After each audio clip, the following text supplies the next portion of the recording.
lograr que su vida sea feliz, que contribuya al bienestar colectivo, tiene que manejar muy bien esas cuatro relaciones vitales. Habíamos visto que la primera era la relación con los otros seres de la naturaleza y con las cosas. Decíamos que frente a los otros seres de la naturaleza, el valor fundamental es el respeto por ellos. Y frente a los objetos, la libertad, el no depositar en la adquisición de objetos, etcétera, eh, el ser feliz. Hoy miraremos las otras tres relaciones vitales y luego hablaremos de un tema que es complementario en la bioética que se llama los aprendizajes básicos del ser humano. Eh, Esto como dentro de la fundamentación humana de la bioética. Decíamos que la bioética apunta profundamente al humano, a la humanidad, al mejoramiento de la calidad de vida humana.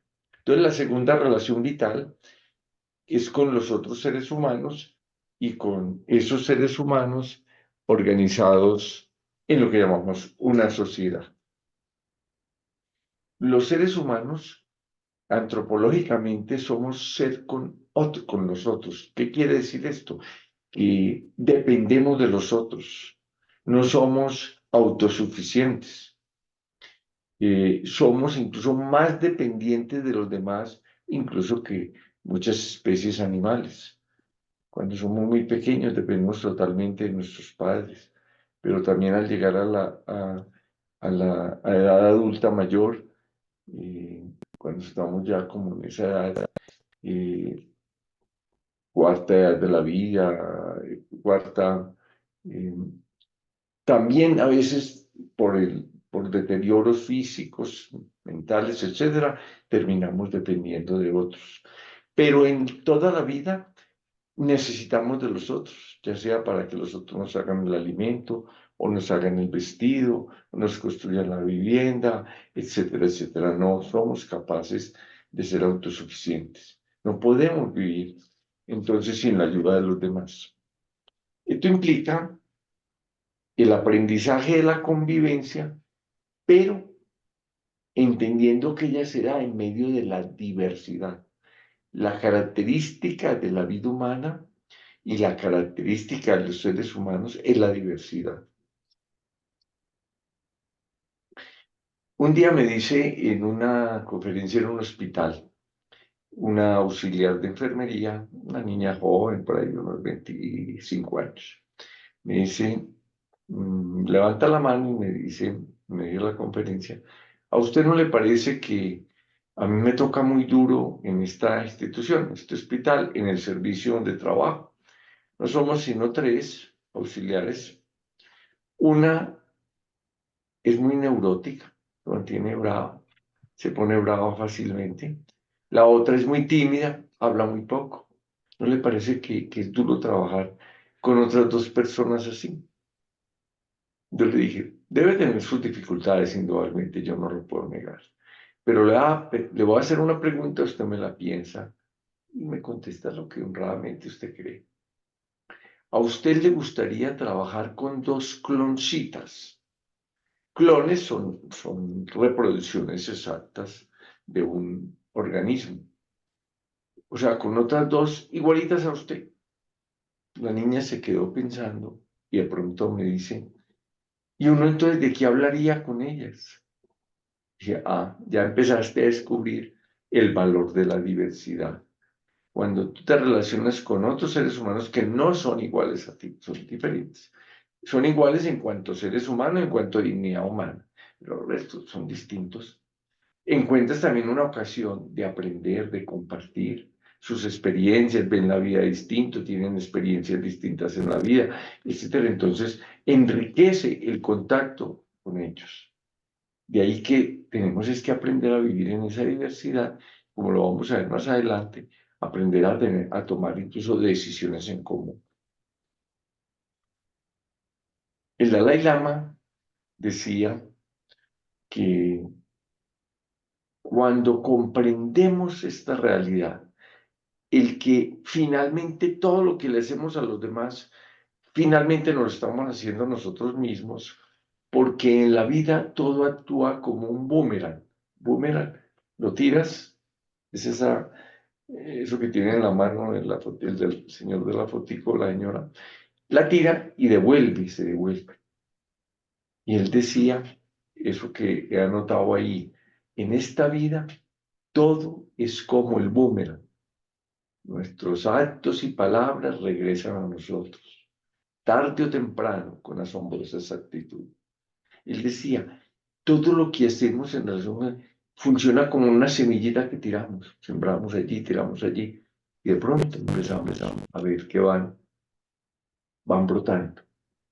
Entonces, en la medida en que todo lo que hacemos a los demás regresa a nosotros, por eso es que todo lo que hagamos a los otros, finalmente no lo estamos haciendo a nosotros mismos. Y eso empata con el principio bioético que habíamos hablado de beneficencia, donde decíamos, trata a los demás como quisieras ser tratado. ¿Qué es lo esencial en esta segunda relación? Esta segunda relación, como es la relación con los otros seres humanos, está muy centrada en los principios bioéticos. Entonces, no hacerle daño a los demás. ¿Qué putas te pasa? Lisa, por favor, no cierres el micrófono. Gracias. Perro, Me deja no. cerrar el... Respetar la autonomía de esas otras personas, ser solidarios, hacer el bien y finalmente la justicia. Entonces, segunda relación, relación con los otros seres humanos, con nuestros congéneres. Entendiendo entonces que esa relación es vital para nuestra propia calidad de vida. Permítame que no sé qué hice aquí. Ah, bueno, esta frase, esta frasecita antes de pasar a la tercera relación vital. Esta es una frase de uno de los libros más antiguos de la humanidad, la Torá, de los judíos. Y dice, si no te amas a ti mismo, ¿quién lo hará? O sea, si no nos queremos. Pero si solo te amas a ti, ¿quién eres? Si eres un ser humano, finalmente es lo que quiere decir el texto. Y si no, ahora, ¿cuándo? Es decir, si te das cuenta que no te quieres a ti mismo o que no quieres a los demás, ¿cuándo vas a cambiar? O sea, porque el cambio en el ser humano tiene que ser rápido. ¿Por qué? Rápido, ojalá inmediatamente uno descubra una realidad, la pueda cambiar. Porque recuerden que a pesar de que los seres humanos tenemos conciencia del pasado, recordamos el pasado, muchos hechos del pasado, aprendemos de él, pues no lo podemos cambiar. Está ahí, como un dato que traemos aquí en la espalda. Pero si bien pensamos en el futuro, lo único que tenemos es el presente. No tenemos nada. El futuro no está en nuestras manos. Está en nuestras manos construir acciones, caminar en nuestro proyecto de vida para tratar de que ese futuro sea mejor. Pero ¿cuánto tenemos de futuro? No lo sabemos. No lo sabemos. Pues tal vez la vez pasada les contaba la historia de, no estoy seguro, pero de Galileo Galilei. Galileo Galilei, este hombre importante que se atrevió pues a apoyar firmemente la idea de que la Tierra no era el centro del universo, que la Tierra giraba alrededor del Sol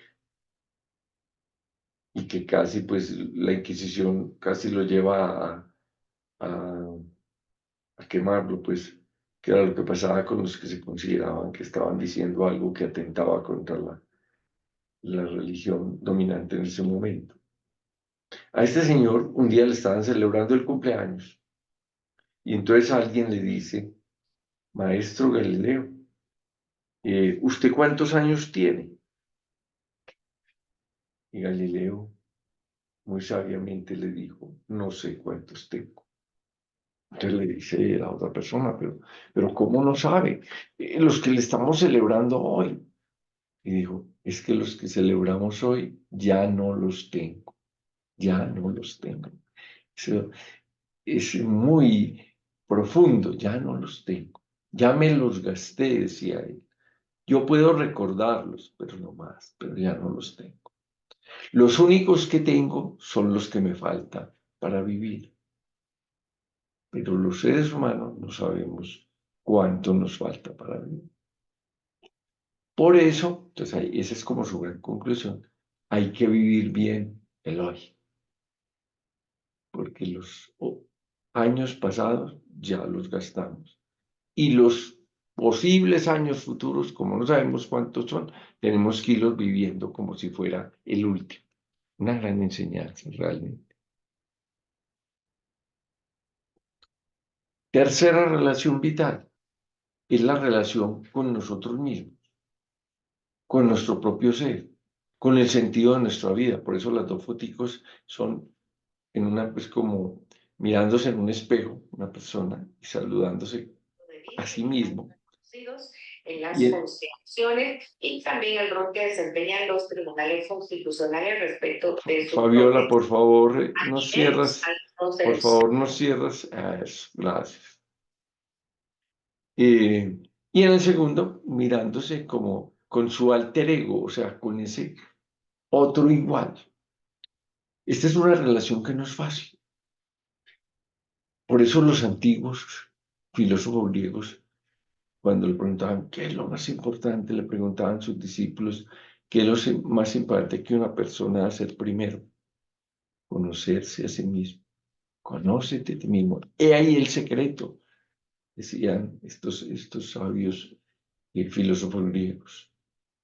Cuando nosotros nos damos cuenta que las relaciones que nosotros tenemos no son solo con los otros seres vivos, con la naturaleza, con las cosas, con los otros seres humanos, sino que también hay una relación con nosotros. Entonces eso nos va permitiendo tomar conciencia que realmente nuestra vida es una tensión para llevar ese proyecto de vida hacia su plenitud. O sea, a hacer un buen proyecto de vida, un proyecto de vida que me permita ser feliz.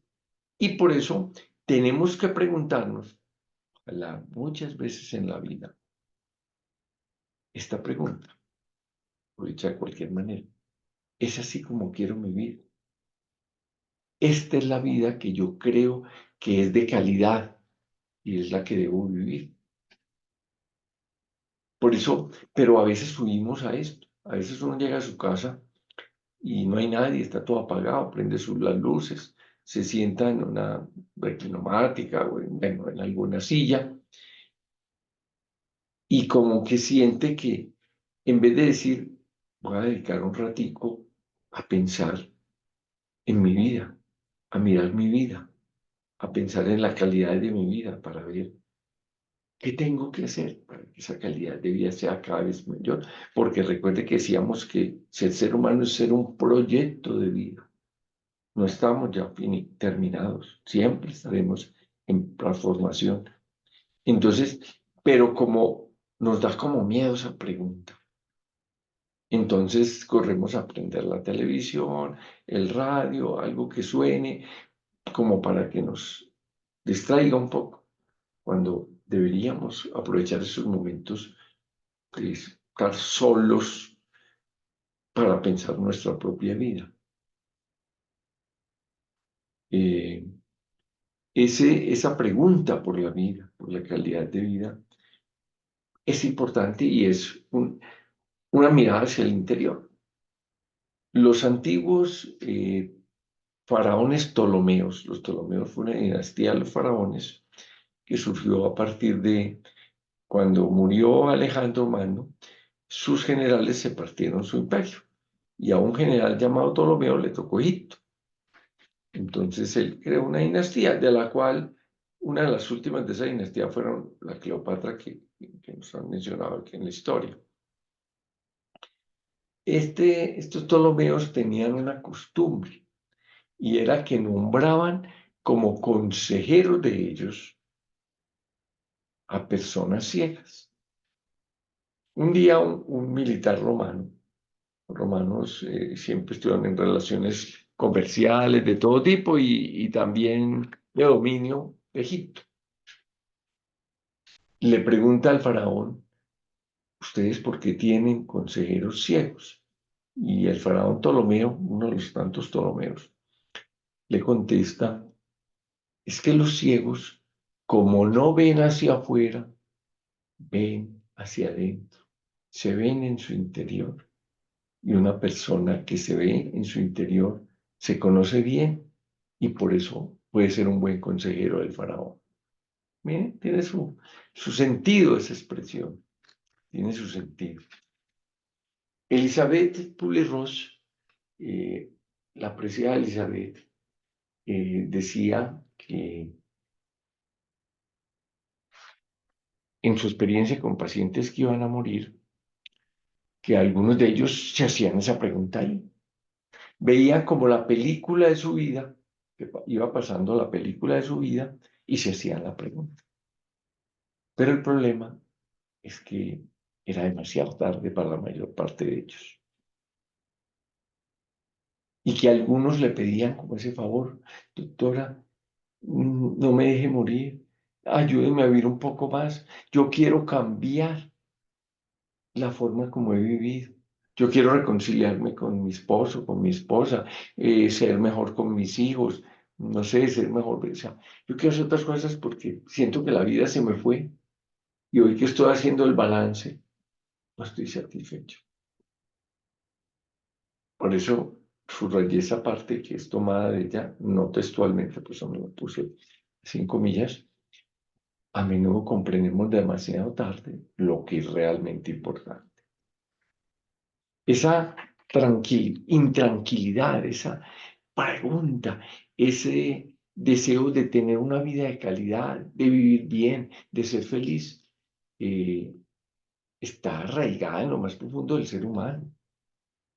Pero igualmente nos lleva a preguntarnos entonces por el sentido de la vida, por el valor de nuestra existencia, por nuestra calidad de vida, por los valores que nos acompañan en nuestra vida.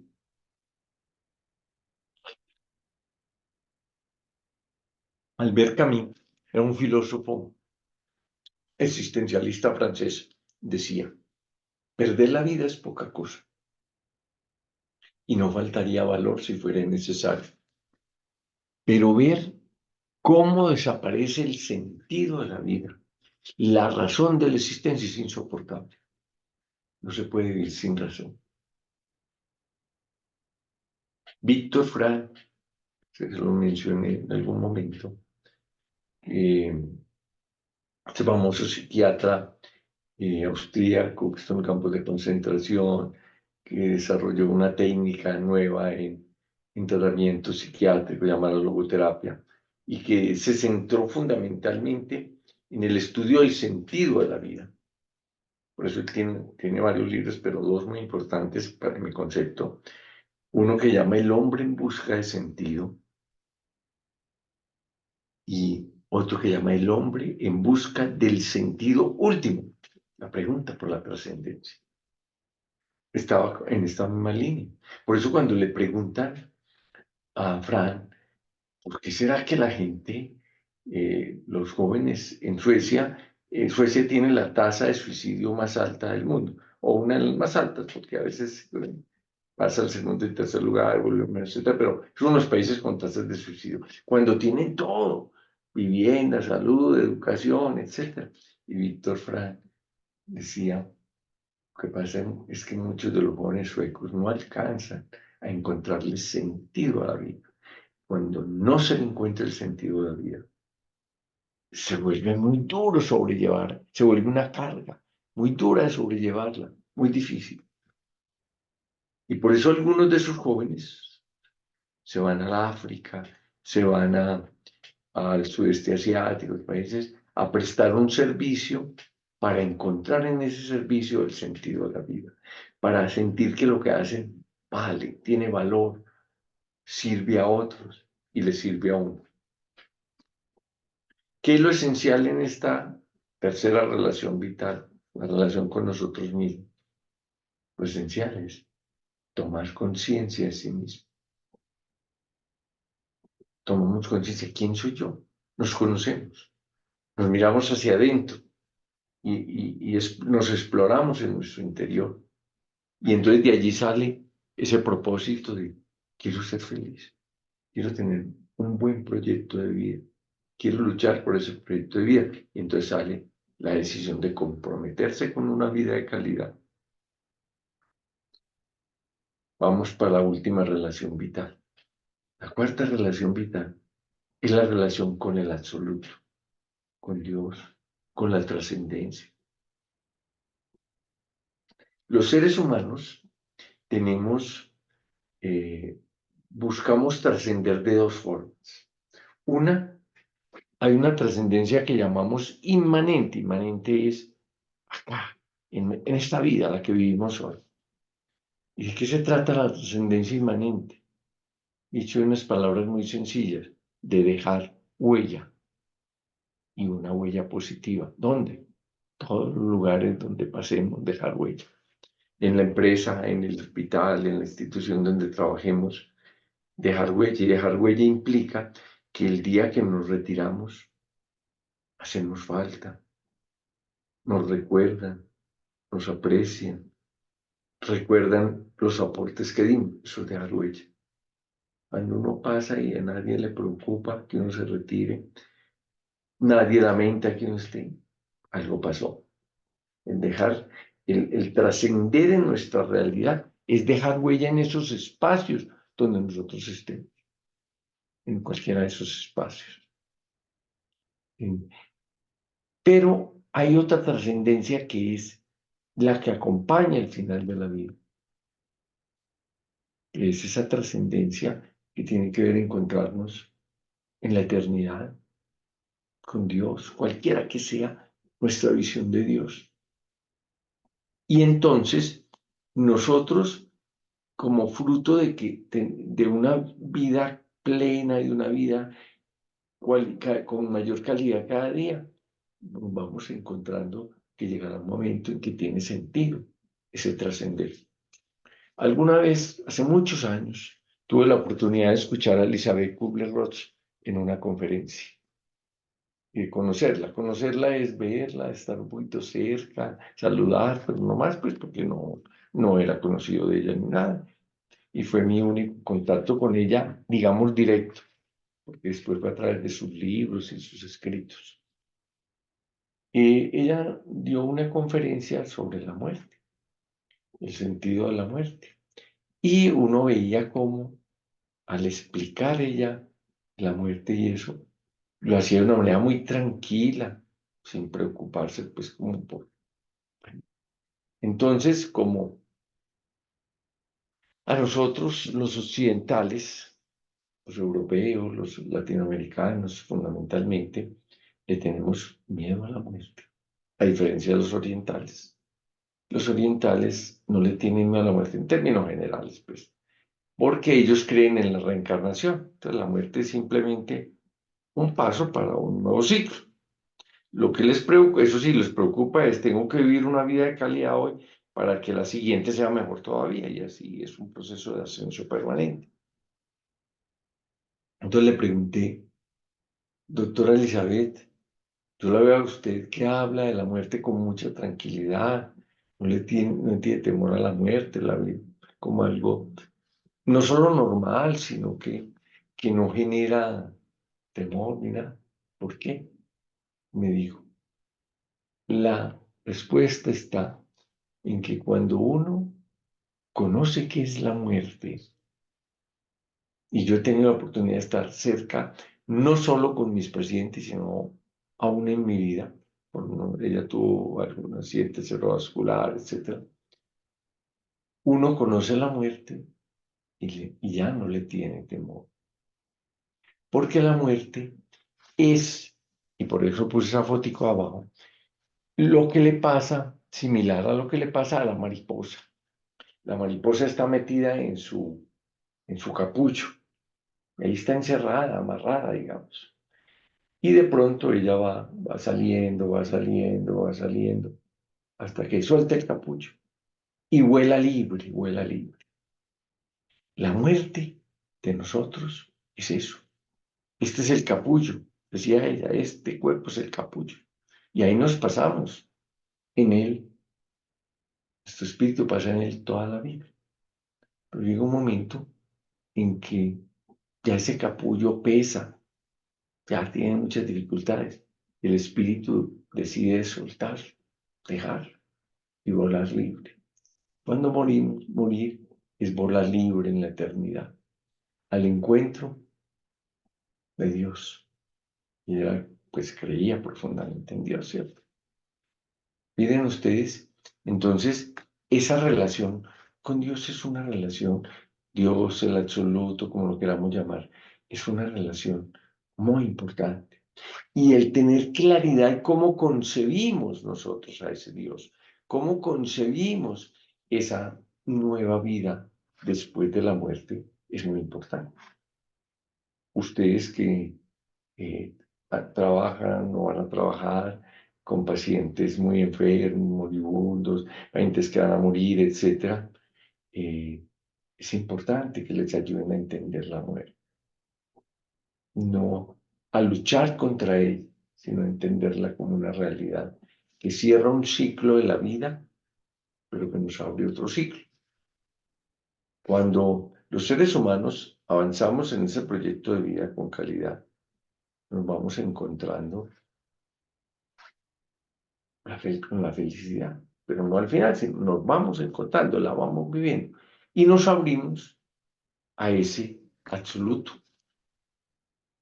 Pero cuando avanzamos en esa relación con el absoluto, o sea, vamos teniendo claridad sobre lo que sigue, aprendemos a respetar profundamente a los demás, porque entendemos que no tenemos todo el conocimiento de esa vida trascendente.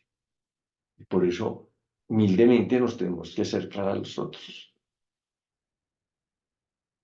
Pero no podemos acercarnos diciendo, yo ya tengo la verdad, yo ya sé cuál es la verdad, usted está equivocado, tiene que cambiar. No, al respeto profundo por la mirada del otro.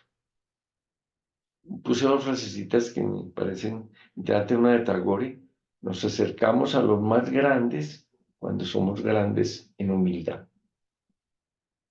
En humildad. Y la humildad implica entonces el respeto, el reconocimiento del otro, el conocer lo que sabemos, pero también todo lo que no sabemos, que no sabemos.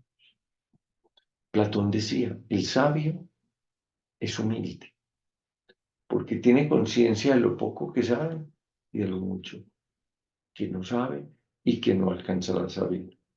Mientras que el ignorante es prepotente, cree que sabe mucho, que nadie le puede enseñar ni que necesita aprender más.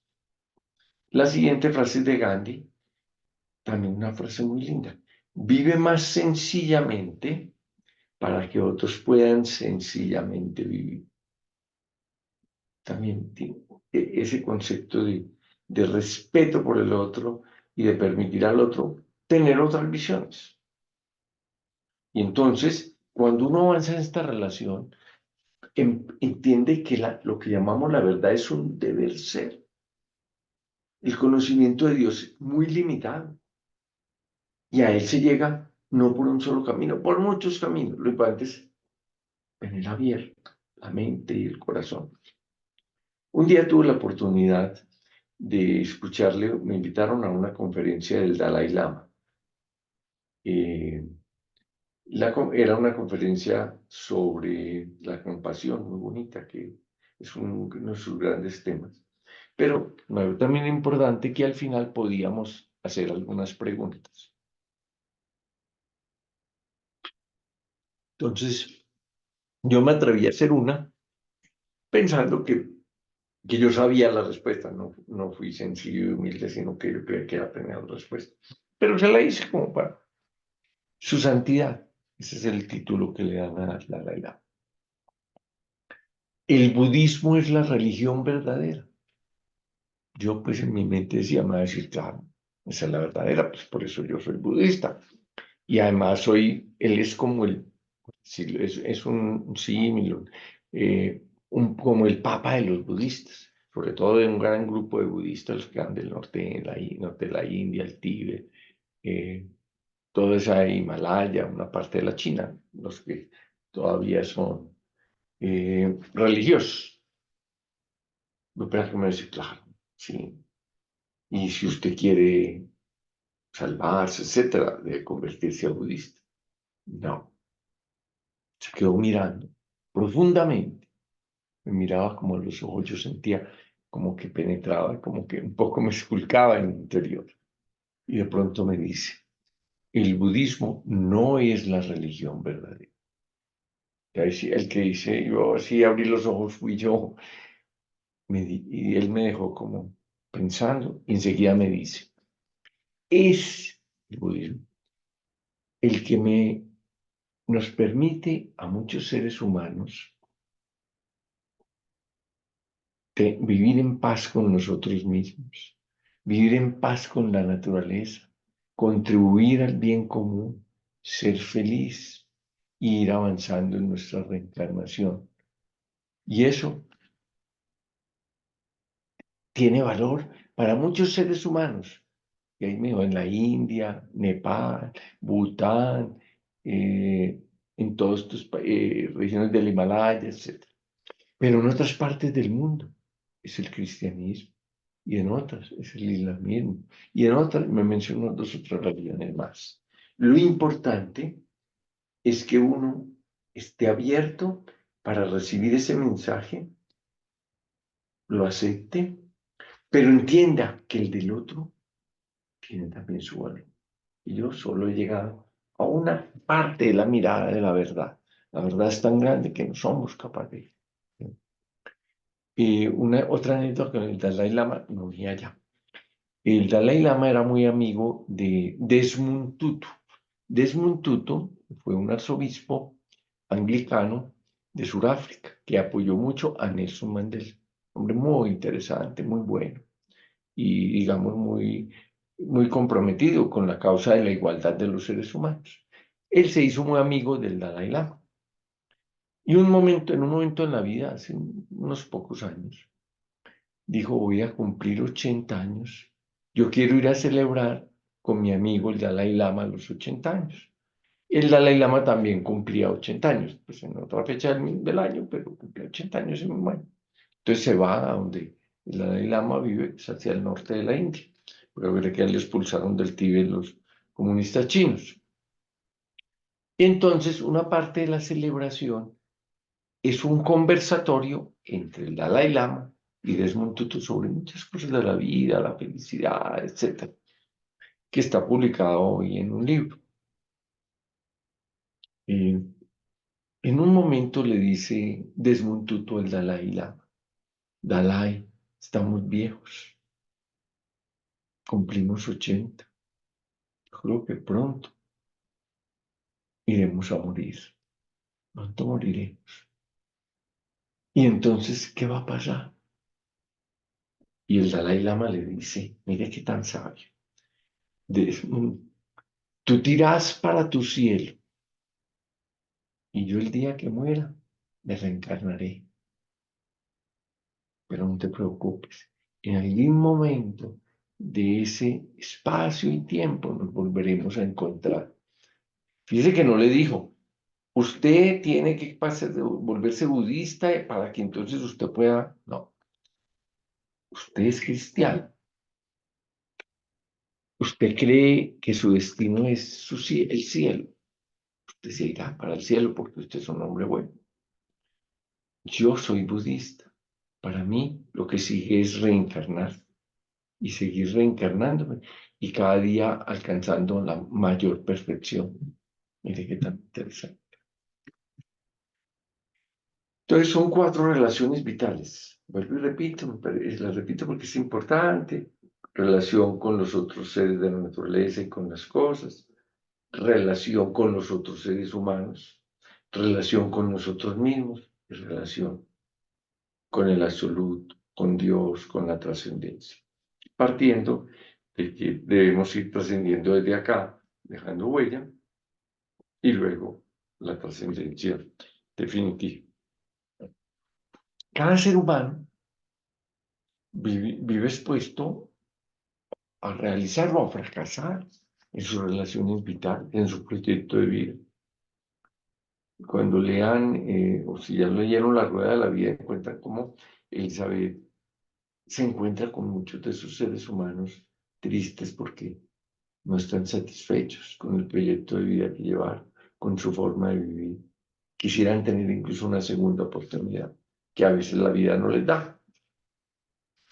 La finalidad entonces de esta vida humana, de ahora, es realizarnos a plenitud como seres humanos, como personas, logrando la felicidad. ¿Y cómo se la logramos? Al profundizar y vivir plenamente las relaciones vitales del ser humano. Y al final de la vida habrá una evaluación. La hacemos nosotros mismos. Y lo único importante finalmente no es si hemos tenido fama, si hemos tenido riqueza. Incluso algunas cosas de esas nos estorban en esos momentos o nos generan tristezas, problemas, etc. Lo único es si hemos sido felices. Y la felicidad depende de ese balance de la vivencia de esas relaciones vitales del ser humano.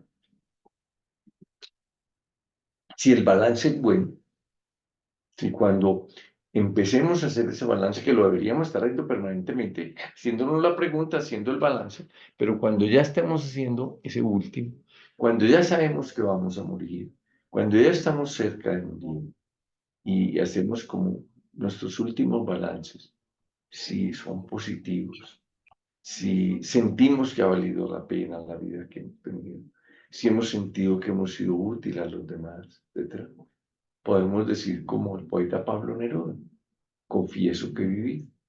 Pablo Neruda, poeta chileno muy conocido, muy importante como poeta, escribió al final de esa vida su autobiografía.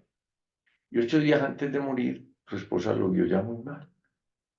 Y entonces él ya había escrito, pero el libro no lo habían sacado, pues incluso porque tenía problemas por la dictadura que había en Chile. Le pregunta, Pablo, ¿cómo vamos a poner el título de tu libro? ¿Qué título le ponemos? Y Pablo, que era un hombre bien inteligente e interesante, le dice a ella, en ese libro he escrito todo lo que ha sido importante para mí en la vida, fundamentalmente las cosas más sencillas de la vida. Le podemos poner, confieso que he vivido. Y le dijo, y el título de ser en mayúsculas, porque lo que yo estoy manifestando es que he tenido una vida razonablemente buena, ¿cierto? Ser feliz es, ya decíamos, es entonces algo fundamental, pero no es algo como que cogemos de aquí y de allá, sino que es el resultado del diario vivir, de la forma de manejar estas relaciones vitales. Y entonces implica que cada día estamos buscando paz interior. Yo acostumbro cuando me encuentro con alguien que aprecio y me despido, una de las cosas que le deseo es paz interior, que disfrutes de paz interior, porque sé que si disfrutamos de paz interior, pocas cosas nos faltan ya por buscar. Lo que pasa es que hay que mantenerla, no es como, no me la entregan como un trofeo, como, no, es algo. Disfrutamos y que tratamos de no perderla, de acrecentar esa paz interior, que depende de una actitud interior, ¿cierto? Ahora, ya habíamos dicho la vez pasada, la felicidad no es un lugar a donde uno va a llegar, ya llegué al lugar de la felicidad, no, es una forma de llegar, una forma de caminar, a lo que vamos. Porque recuerden, el futuro es incierto, el presente es lo único cierto. Y en ese presente es donde nosotros permanentemente tenemos que estar disfrutando de esa felicidad. Termino este tema con una frase tomada de La Rueda de la Vida, un libro fabuloso de Elizabeth Kubler-Ross. Y dice ella así, vive de tal forma que el mirar hacia atrás no lamentes haber desperdiciado la existencia. Ella lo dice porque lo aprendió de sus pacientes. Una mujer profundamente es decir, con una gran capacidad de entender a esos seres que van a morir. Vive y aprender de ellos. Vive de tal forma que no lamentes las cosas que has hecho, ni desees haber actuado de otra manera. Vive con sinceridad y plenamente. Vive con mayúscula. Vive. Confieso que vivir. Vive. Es decir, y entonces el día que llega, ese botar el capullo, que es morir, ¿no?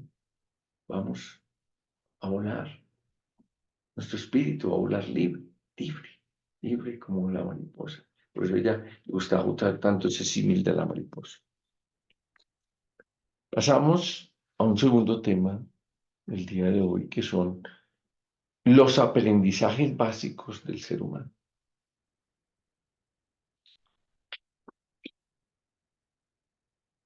Es complementario del tema de las relaciones vitales.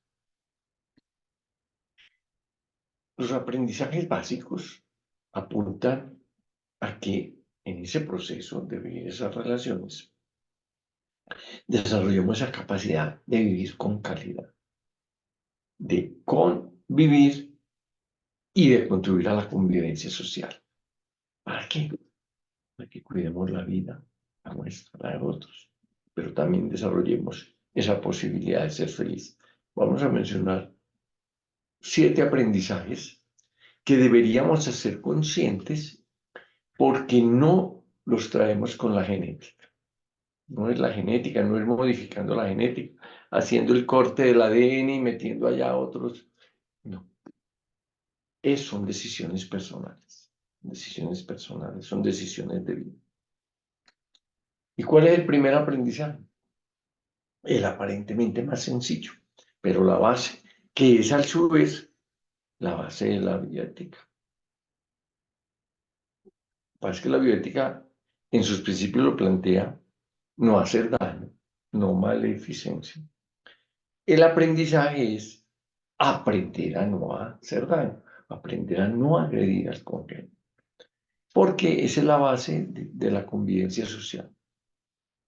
Empecemos a respetar al otro, a no lesionarlo, etc. Aprendemos a vivir en sociedad. Y ese es el aprendizaje entonces más básico. ¿Qué implica? Cuidar y defender todo tipo de vida. Todo tipo de vida.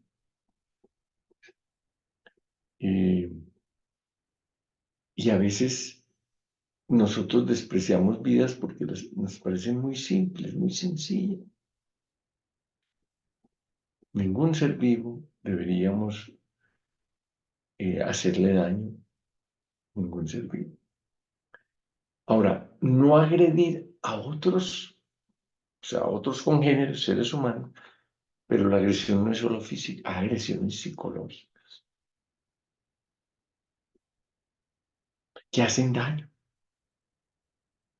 Hace un tiempo tocó con un estudiante de medicina, un muchacho, buena persona, estudioso, pues promedio, estudiante promedio, llamamos promedio, universidad. Un día pasando la ronda, porque ya estaba en medicina interna, en el hospital, pasando la ronda, el profesor pues, vio un caso interesante, lo explicó, que tenía el paciente, y le hizo una pregunta a este estudiante sobre el tema. El estudiante contestó, sí, pues contestó algo no adecuado, hay que reconocerlo. Pero el profesor, que a veces no entiende que él es un partero. Partero es que ayuda a parir el conocimiento, ayuda a sus estudiantes a avanzar en el conocimiento. Simplemente voltea y le dice, lo que has dicho es terrible. Definitivamente, tú de médico vas a ser un peligro. Ojalá no me toque el día que yo esté enfermo, que tú me tengas que atender. Mire qué agresión tan dura. Pobre muchacho salió llorando y fue a buscar. Entonces me dice, profesor, como nos dicen a todos, profesor, yo me voy a retirar de medicina. ¿Qué pasa? Mira que ya estás en quinto semestre, ya estás en clínica, llamamos nosotros. No, hoy el profesor fulano X me dijo, a raíz de que una respuesta que yo le di a una pregunta que él me hizo, que yo era un peligro, que el día de mañana, qué temor que yo atendiera pacientes, y todavía más, que ojalá si él se enfermara, yo no fuera quien lo atendiera. Entonces, yo no estudio medicina para hacerle daño a nadie, profesor. Yo no estudio medicina, yo estudio medicina porque quiero hacer el bien, porque siento que pueda ayudar, etc. Yo lo entendí y, bueno, conversé con él un buen rato, le dije, no, no tomes esta decisión así, estás lesionado, entiendo tu molestia, todo totalmente, no, y no te tomes eso a pecho, tú no eres un peligro. Puede que hayas contestado hayas dado una mala respuesta, puede que te toque estudiar un poco más de esos casos que están viendo, etcétera, pero eso es distinto. Tú tienes una buena intencionalidad en ser médico. Llamo al profesor, digo, doctor fulano, mire esto que pasó, usted fue muy duro con ese estudiante. Y me dice, usted lo que me está diciendo es que yo le debía haber dicho que muy bien, que tenía 5, que la respuesta era correcta. No, no se trata de engañarlo, no se trata de regalar una nota, no se trata de no ayudarlo a salir del error. Es la forma. Le dijiste cosas muy duras. Ese muchacho está muy golpeado. Vamos a tener que mandar al psicólogo y llegar a apoyarlo porque ya me está diciendo que iba a retirarse de la facultad. Le dije, pues, me estás preguntando que si, que si yo entonces le hubiera dicho que le pusiera el 5, que no le dijera que está, no, sé que, pero es decirlo con humanidad, no agrediendo. Si le hubieras dicho, tu respuesta es incorrecta. Se nota que ese tema no lo has revisado suficientemente. Te voy a poner como tarea que hoy vas a estudiar ese caso y mañana te voy a preguntar nuevamente. Y espero que tenga una buena respuesta. Le hubieras dado, indudablemente lo hubieras ubicado en el error que estaba, pero le hubieras dado un camino para salir del error, que era irse a estudiar toda su tarde, solo en la mañana, para al otro día venir a la ronda y ser capaz de contestar las preguntas. Entonces ahí el profesor me dice, pero es que usted dice que yo lo agredí, yo no lo agredí, yo simplemente le digo, es que las palabras también agreden, las miradas también agreden.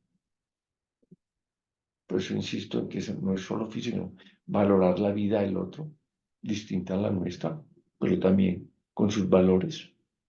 Valorar entonces esa diferencia, pues, es que el otro es tan distinto. Como decía aquella niña, es que la otra es neurótica y la otra es tan tímida que no habla. Es otro ser humano. Buscar unidad, pero no uniformidad. Vamos a hablar más adelante, busquemos proyectos comunes, trabajemos en proyectos comunes, aunque seamos distintos, y respetar la vida íntima de los otros. Entonces, primer aprendizaje, aprender a no agredir. Dice, eso como que debía ser espontáneo, genético, ¿no? Tiene que aprenderse desde la escuela a respetar a los otros, a no agredir. Segundo aprendizaje, aprender a comunicarse, porque es la base de la autoafirmación personal y grupal. La comunicación es el encuentro con el otro donde yo le envío unos códigos para que él los decodifique y en alguna forma se manifieste con otro envío de códigos que es su respuesta, su análisis, etc. Por eso el nivel más básico de una autoafirmación como persona es conversar.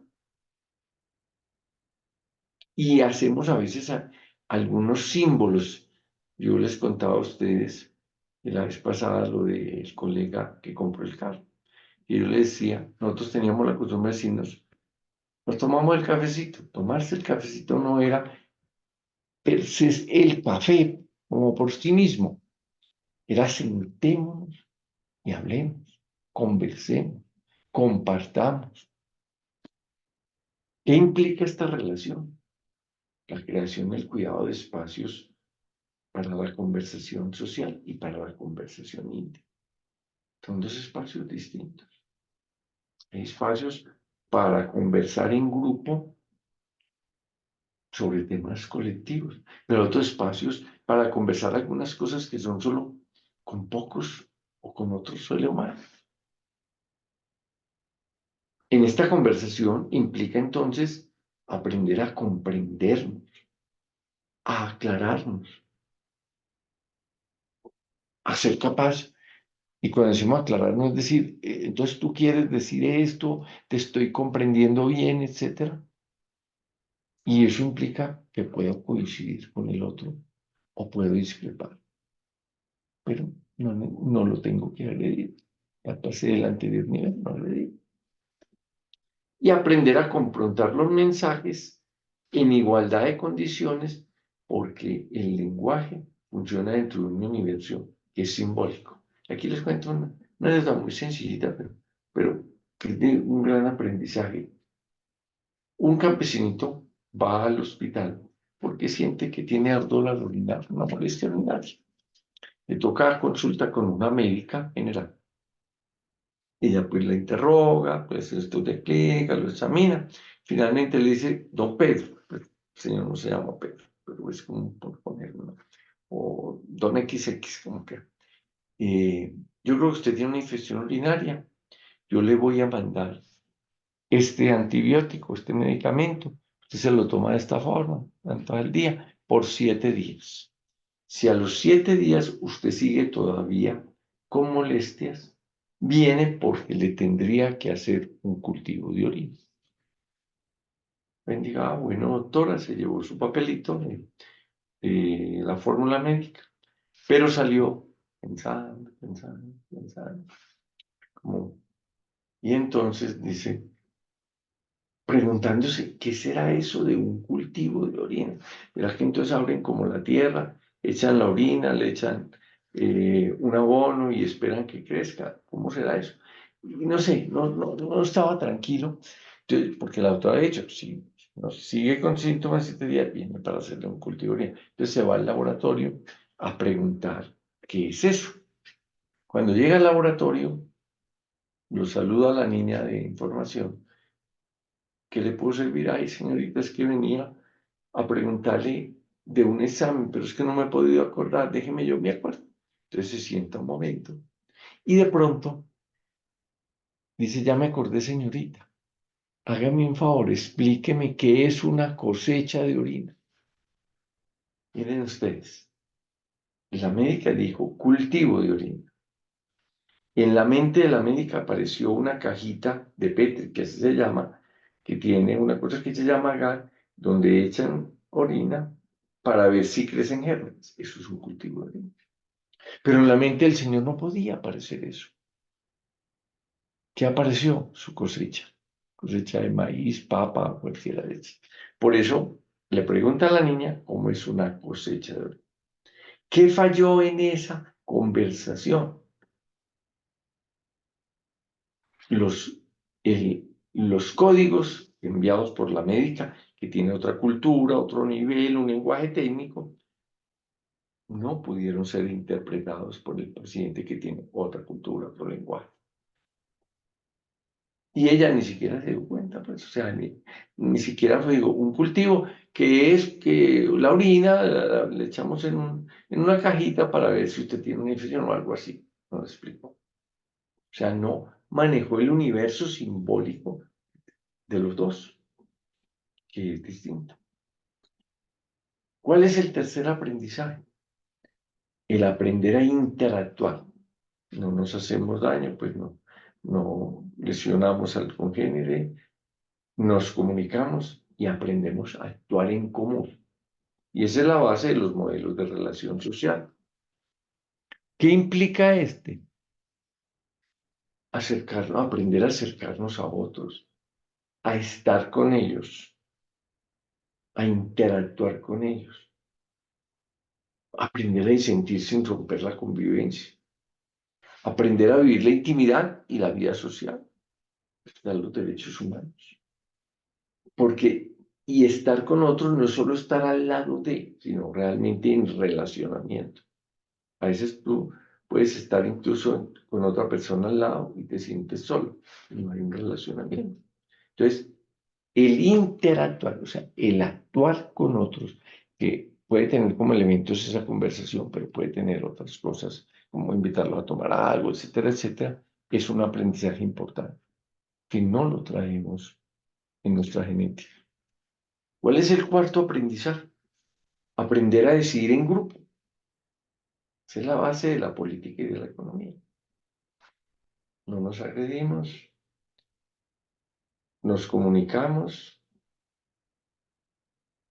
nos actuamos entre nosotros, interactuamos y entonces aprendemos a tomar decisiones de grupo y esa es la base, decíamos, de la política y la economía. La convivencia en una sociedad resulta de concertar intereses, o sea, de interactuar y luego tomar decisiones en los grupos cualquiera que él sea. La familia, la unidad residencial, el hospital, la empresa, la ciudad, el país. ¿Sí? Nos sentamos, como se ven esos jóvenes allí, hablamos de, o sea, interactuamos y luego tomamos decisiones de grupo que sean concertadas. La concertación es la selección de un interés que compartimos, pero que aceptamos que entre todos vamos a tomar la decisión de qué vamos a hacer frente a ello. Y entonces el éxito de concertar en la familia. A veces los comentarios de la familia son hasta, parten desde las más sencillas. ¿Qué vamos a hacer este domingo? Ah, vámonos a pasear, vamos a comer, vamos al cine, etc. Y tenemos que concertar, llegar a acuerdos donde pues todos en alguna forma se sientan representados y no sientan que yo, que aquel está imponiendo un interés particular. ¿Qué implica esta relación? Pues desarrollar la capacidad de argumentar, dar razones, también contraargumentar a veces, dar las razones por las cuales no estoy de acuerdo con la propuesta del congénero, ser capaces de reconocer la validez de las razones de los otros, incluso ser capaz de decir, tenés razón, sí, tal vez yo estaba equivocado, había entendido las cosas distinto, tú las estás dejando muy claras. Ser capaz de aceptar las decisiones de la mayoría. ¿Cuántas veces nosotros decimos, yo propongo esto, pero si ustedes no aceptan eso, yo no participo? O sea, no soy No, paguemos, por favor. Lorena, por favor, el micrófono. Eh, a veces decimos, si no aceptan lo que yo propongo, no participo. O sea, no quiero concertar, no quiero tomar decisiones de grupo. O sea, mucho trabajo. Y no trabajo a veces en la misma familia, a veces en el grupo de vecinos que conforman una copropiedad, o etcétera, o en la empresa. Y tenemos que aprender incluso, bueno, vamos a tomar la decisión entre todos y la que la mayoría identifique, esa la vamos a aceptar todos, aunque no sea la que me haya propuesto. Y luego el compromiso para actuar de acuerdo a lo que decidimos en esa concertación, en esa interacción y concertación. ¿Cuál es el quinto aprendizaje? Aprender a cuidarse. Esa es la base de los modelos de salud y de seguridad social. El autocuidado, el cuidado de la salud, el cuidado de la salud de los otros.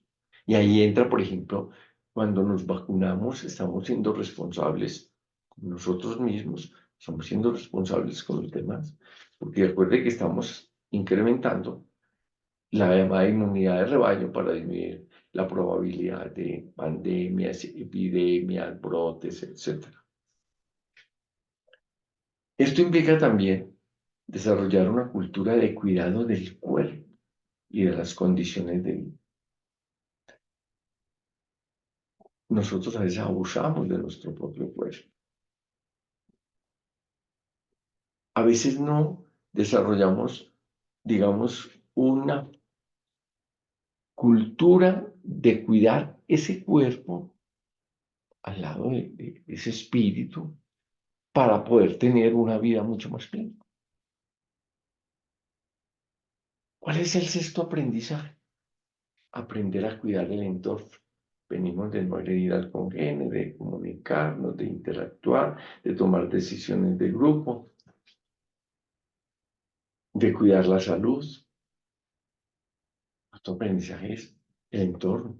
Creo que es la base de la supervivencia, el cuidado del entorno. ¿Qué implica? Cuidamos los seres vivos. Alguna vez recibí una enseñanza de un estudiante que me parece bonita, es muy sencilla, pero bonita. El estudiante era un estudiante de la India.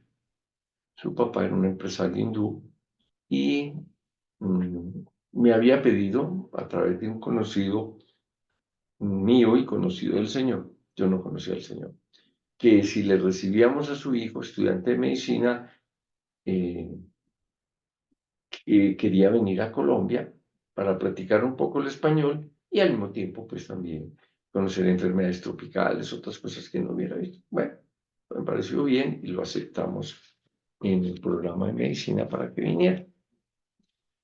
Este era un joven sencillo, amable, se hizo querer de sus compañeros. Le conseguimos de vivienda una casa de familia, que le alquilaron una habitación y vivía ahí. Un día, eh, el joven vio una cucaracha en la habitación.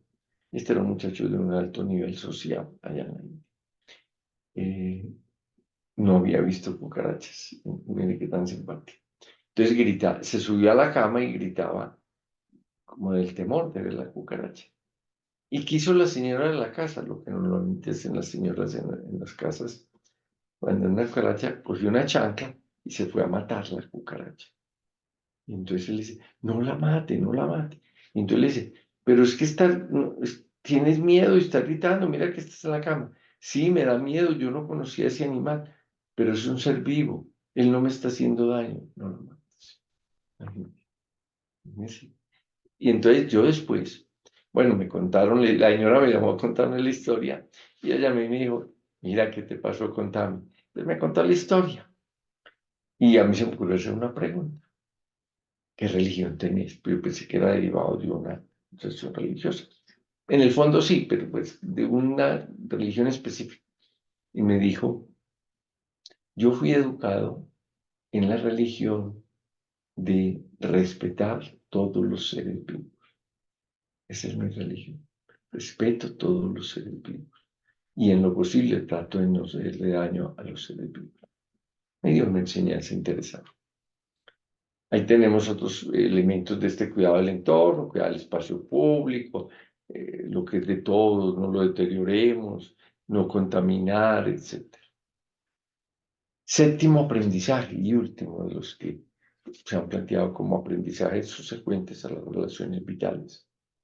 Aprender a valorar el saber cultural y académico.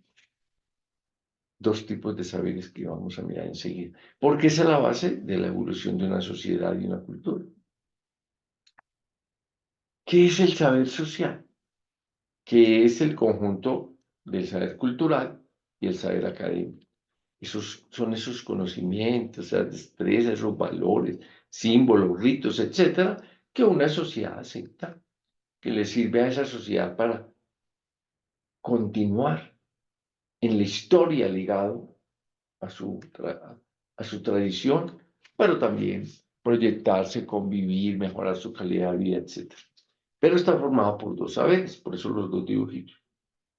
El saber académico lo puse representado ahí por Madame Curie. Madame Curie fue una mujer muy inteligente, ganadora de 2 premios Nobel, una de física y una de química. Y el otro personaje muy importante, Albert Einstein, ¿cierto? Amén. O sea, como para ejemplificar que el académico es el conocimiento científico, el que proviene de aplicar elementos científicos, el que se genera en las universidades, en centros de investigación, etc. Pero el otro dibujito hace razonar lo que llamamos el saber cultural. Ahí puse una fotico con unos nombrecitos: cocina, artesanía, música, danzas. Esos elementos y otros forman parte del saber cultural. Y los tenemos que respetar ambos saberes, porque ambos son importantes. Nosotros no podemos regañar de nuestra tradición, porque esa tradición en alguna forma nos ha ido introduciendo en un mundo nuevo. Pero muchas cosas dependen de esa tradición. Por eso es importante saber nuestros padres de dónde vienen, nuestros abuelos. Mirar cuáles son aquellas tradiciones que les siguen dando gran valor. Puede que algunas no deban seguir, es posible, pero otras conservan el vínculo con nuestra, digamos, con nuestra cultura. Y eso nos permite estar más vinculados a la historia, a la vida de la sociedad. Ser más líderes con el ejemplo que con las palabras realmente. No despreciar ese otro conocimiento. Es que eso es un conocimiento indígena, es un conocimiento de... No, ese conocimiento tiene un valor. Como igual, uno esperaría que ellos no desprecien el conocimiento académico. Pues que no lo compartan, pero no lo desprecien. Porque cuando uno entiende que por las dos vías llegan conocimientos que mejoran nuestro acervo cultural, científico, etcétera, pues apreciamos esos dos. Yo recuerdo un caso de alguna vez que fuimos a una brigada, a una comunidad indígena, en Veracatía, pueblo indígena colombiano. Y una de las cosas que nos encontramos, que era una de las que buscábamos, es que había muchos indígenas con tuberculosis. Entonces dijo, hay que tratarlos. El tratamiento de la tuberculosis tiene un antibiótico inyectable y otros medicamentos. Entre ellos otro antibiótico y algún. Cuando estuvimos cuadrando para los tratamientos, los llevábamos y era para dárselos. Precisamente estábamos buscando tuberculosis, lepra, malaria, leishmania. Alguien nos dice, los indígenas no se dejan poner inyecciones porque dicen que las inyecciones les pueden transmitir malos espíritus. Pues mire, quedamos ante un dilema. Se las hacemos poner como obligados, o sea, que no hubiera sido, no hubiéramos podido hacer, pero pues los obligamos. No. Los dejamos sin tratamiento. La tuberculosis es profundamente infecciosa, contagiosa. Entonces esa comunidad se hubiera cada vez más enfermo de tuberculosis sin tratamiento. A alguien se le ocurrió, y si hablamos con el Jaibana es el médico indígena. Si hablamos con él, le explicamos y le decimos que nosotros le enseñamos a poner la inyección para que él sea el que las ponga y así no le vaya a transferir espíritus malignos a sus congéneres. Y entendemos esa estrategia. No, no de una vez nos, digamos, vámonos y que se queden con su tuberculosis. Nos fuimos, hablamos con él, con mucha sencillez, tratamos de explicar. Finalmente, no le dijimos, como ustedes creen en eso, no. Para que no se corra riesgo de que malos espíritus le pasen a la gente de su comunidad, queremos que usted sea el que ponga las inyecciones. Nosotros le enseñamos, practicamos y luego usted se las pone. Y así ellos se protegen. Pues a él le pareció muy interesante. Porque además, miren, ese rol de él es muy importante en una comunidad. Yo le creí mucho. Y si se debilita, pues eso hace daño a la cohesión de la comunidad. Pues les cuento que él empezó a hacer, él aprendió, le enseñamos en unas naranjitas, cómo se pone inyección, y bueno, lo practicamos. Él después cogía pues aprendió a sacarla del todo, y después hacía una cosa como un rito y le ponía la inyección. Pues los indígenas que no habían recibido esos medicamentos nunca, entonces eran sensibles al efecto de esos medicamentos, empezaron a curarse. Y los indígenas que dependen en alguna forma del punto de vista de salud de él, no tuvieron el temor de que pudiera introducir un espíritu maligno y se curaron. Y eso le dio gran poder a ese Jaibara en su comunidad. Lo solidificó como quien tiene herramientas para mejorarle la salud. Y nosotros dijimos, bueno, logramos el objetivo. El objetivo era que curarlos, parar la transmisión hasta donde sea posible de la tuberculosis a esta comunidad, porque la vaca ya había muerto por tuberculosis. ¿Qué implica esta última relación? Entonces, que tenemos que conocer e interactuar y aprender a valorar los otros saberes. Aprender de esos otros saberes. Compartir nuestros saberes. Y en el caso de las familias, pues conocer las raíces, los valores, las tradiciones, para uno sentirse vinculado a una historia, a una cultura. Los seres humanos necesitamos esa vinculación con una historia y con una cultura. Bueno, entonces, recordemos los 7 aprendizajes básicos. Aprender a no lesionar, a no herir, a no hacer daño al congénere, aprender a comunicarnos, aprender a interactuar, aprender a tomar decisiones en grupo, aprender a cuidar nuestra salud y la de los otros, el cuidado de la salud, aprender, perdón, estos 2 últimos, a cuidar el entorno como base de la supervivencia y aprender entonces a reconocer y a valorar los 2 saberes. Valorar el saber académico, producto de la investigación, etc., pero también valorar el saber de la cultura, de la tradición, de la historia de un pueblo. Vamos ahora a hacer unas diferenciaciones realmente rápidas sobre de la ética frente a la religión, de la ética frente a la ciencia, de la ética frente a la ley. La primera es la religión con la que más, digamos, a veces se confunde la ética. La ética no es religión, pero tampoco es antirreligión, no, es una disciplina diferente. Incluso porque tiene el nombre de las 2, ética y religión, es un nombre que viene de distintas raíces.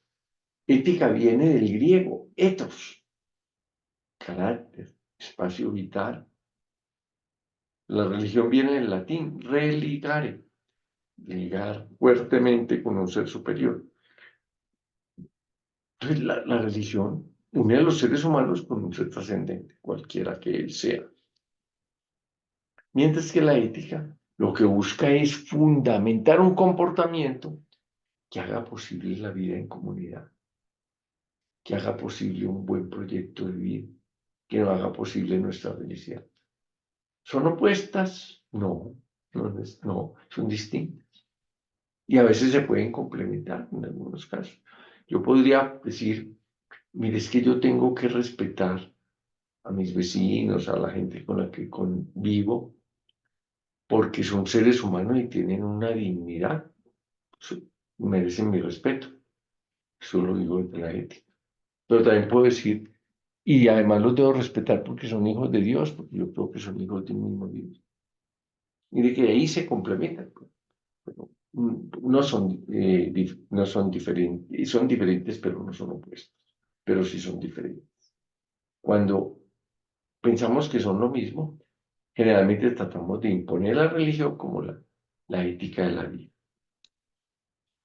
Ahora, miren, aquí se ve más claramente la diferencia. La ética abarca a todos los creyentes, pero también abarca a aquellos que llamamos los agnósticos y los ateos. El agnóstico es aquella persona que que tú le dices, ¿usted cree en Dios? Y dice, yo no, esa pregunta ni me la he hecho. No sé, nunca me ha preocupado Dios. A diferencia del ateo que te va a decir, no, yo no creo en Dios. Pero aún siendo ateo, aún siendo agnóstico, nosotros tenemos que tener una filosofía de vida. Una filosofía de vida que dé soporte a nuestro comportamiento para que sea posible una sociedad.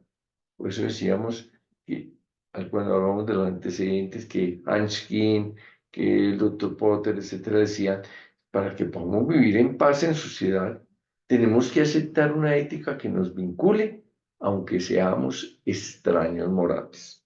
Entonces, esta es la diferencia entre ética y religión. Ética y ciencia también son distintas, y ahí no tendríamos como problema entender que nos dicen, sí, son distintas. Pero la ciencia en sí misma no tiene un sentido. Sentido es una orientación. No tiene una orientación. Los seres humanos somos los que decimos, ¿para qué esta ciencia? ¿Cómo la utilizamos? Le damos entonces el sentido a la ciencia. Hay un caso muy interesante que es el de Alfredo Nobel. Alfredo Nobel, un científico sueco, descubrió la dinamita, se puso feliz, dijo, no ve, ahora sí, va a llegar el progreso al mundo.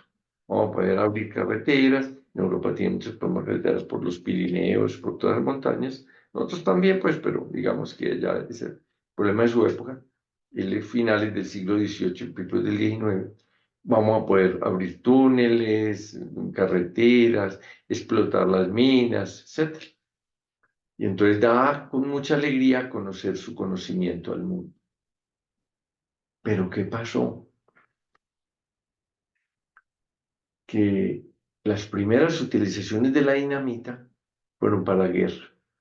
Inmediatamente los militares se dieron cuenta de lo poderoso que podía ser esto y lo que podía contribuir a ganar una guerra, que había muchas guerras internas en Europa en esas épocas.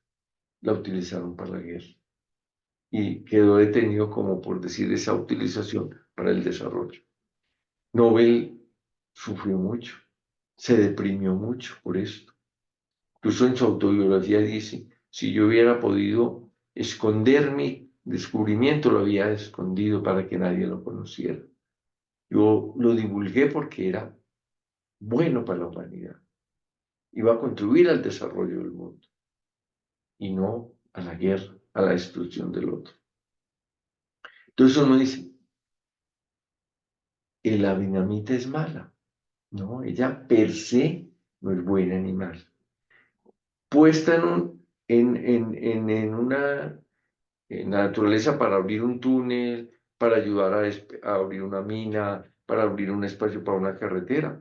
Se fue. Puesta en un carro, bomba para que explote y mate a los enemigos. La dinamita no es buena. Entonces son los seres humanos los que tomamos la ciencia y la utilizamos en un sentido, nosotros le damos sentido a la ciencia, al para qué de la ciencia.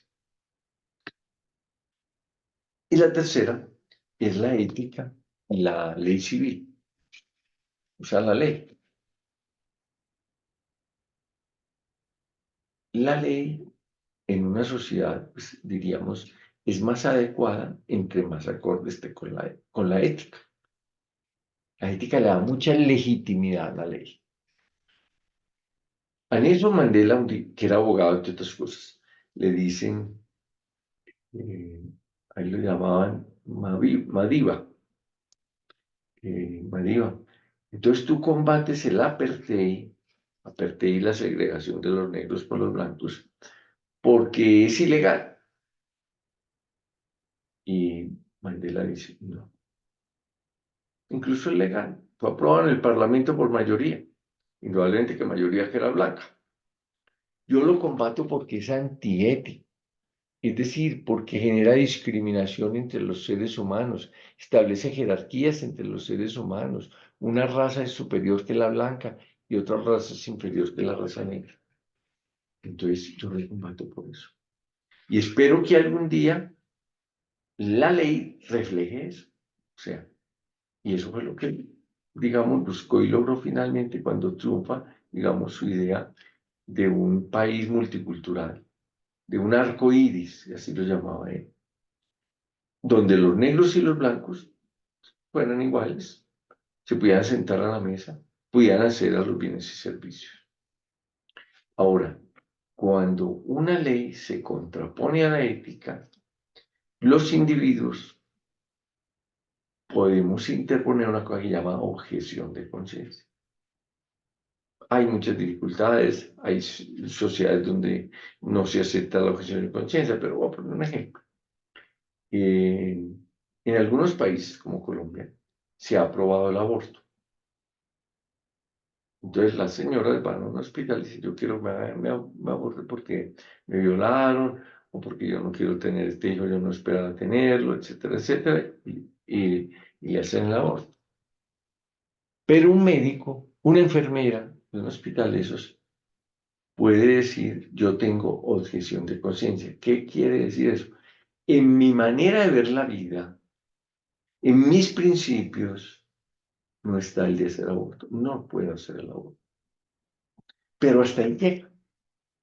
Uno no tiene derecho a decirle a la otra persona, usted es un asesino, etcétera, usted está haciendo algo mal. Porque él incluso podrá decirle, yo estoy obrando de acuerdo con la ley.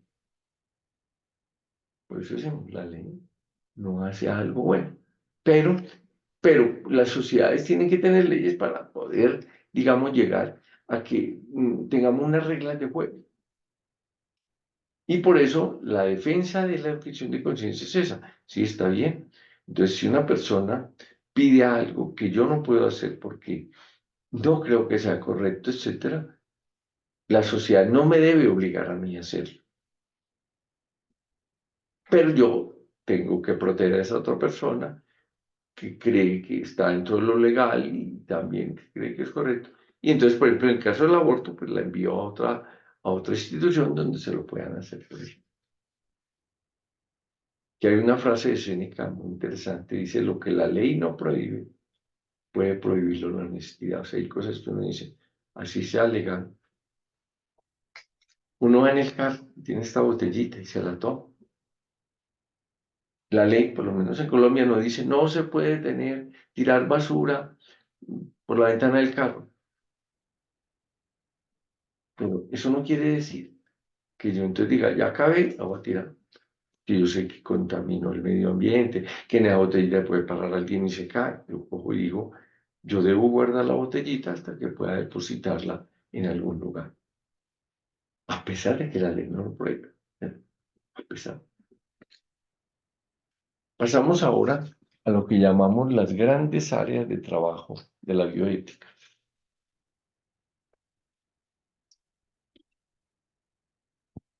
La bioética, nacida como disciplina en los 70, ha crecido mucho, ha desarrollado muchas áreas y está estudiando muchos fenómenos. Hay comités de ética en muchas partes ya donde se analizan muchos de estos temas. Tiene, digamos, sus áreas de estudio se congregan como en 5. La primera es el inicio de la vida. Mirado pues en un sentido mucho más amplio. Entonces, la bioética estudia todo lo que tiene que ver con el crecimiento demográfico de una población, las políticas o no de control natal. Desde la bioética, por ejemplo, se cuestionó mucho a la China cuando prohibió tener más de un hijo.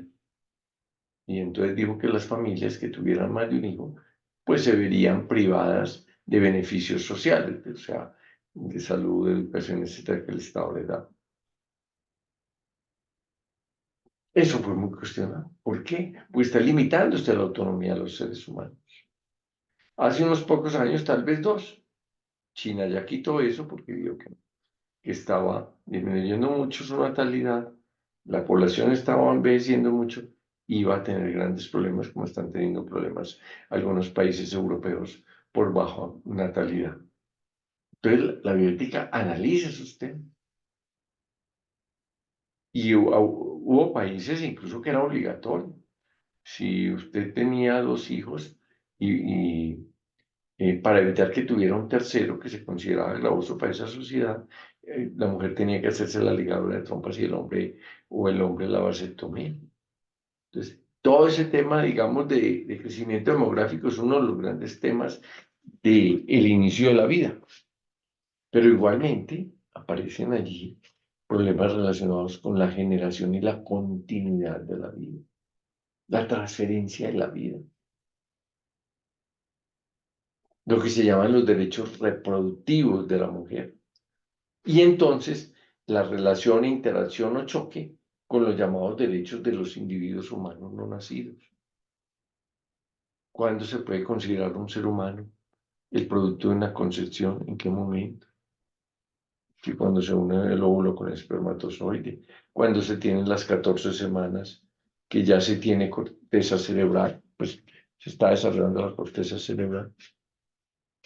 Y hay otros temas, como solo los voy a mencionar, como podemos profundizar en ellos, como la manipulación genética, que hoy va ganando espacio en algunos países. Quieren manipular el genoma humano, manipular el ADN para poder hacer poblaciones más fuertes o más altas, o cambiar el color, o cambiar el color del iris, bueno, N cosas.